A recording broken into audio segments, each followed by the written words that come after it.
त्रयमेकत्र संयमा, धारणा, ध्यान और समाधि, इन तीनों को मिलाकर संयम की अवस्था बनती है और इन तीनों के द्वारा ही चित्त को वश में किया जा सकता है।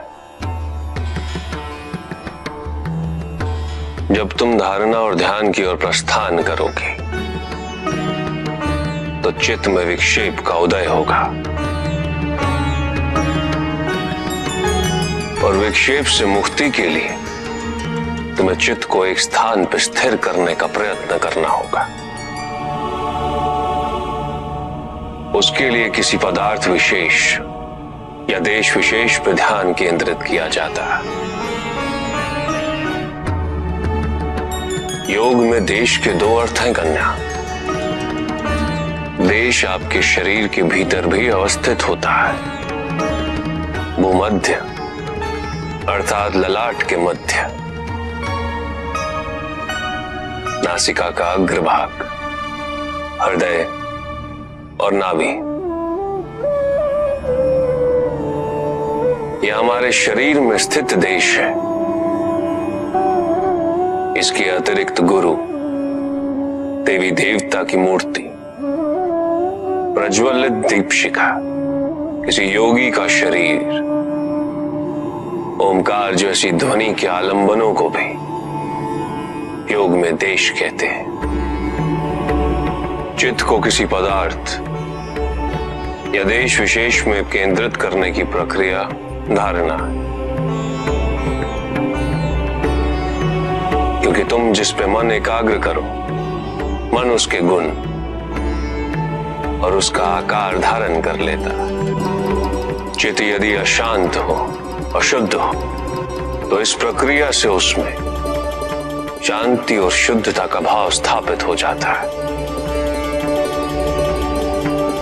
यही एक सर्वोत्तम मार्ग है कन्या, चित्त शुद्धि का। पदार्थ विशेष या देश विशेष का चिंतन करते हो चित्त तद्रुप हो जाए तो वो ध्यान है। पूर्ण ध्यान की अवस्था में तुम्हें केवल पदार्थ या देश विशेष का बोध रहेगा और कोई भी विचार, कोई भी चिंता तुम्हारे मन में स्थान नहीं पाएगी। चित्त की अवस्था धारणा से आरंभ होकर ध्यान की अवस्था से आगे बढ़ते हुए समाधि में जाकर पूर्णता को प्राप्त होती है। जब साधक को मैं की अनुभूति ना रहे और ये भी अनुभूति ना रहे कि कुछ अनुभव किया जा रहा है, जब वो परम शून्य में विलीन हो जाए और इस विलीनता का उसे आभास भी ना हो, तो ये परम समाधि की अवस्था होती है।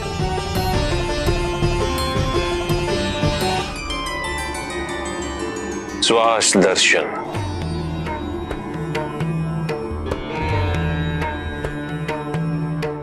उचित मुद्रा में बैठो कन्या और नेत्र बंद करो और सबसे पहले अपने ध्यान को श्वास के साथ यात्रा करने दो। श्वास जब तुम्हारी नासिका में प्रवेश करे उसे भूलो मत कन्या, उसके साथ विचरण करो।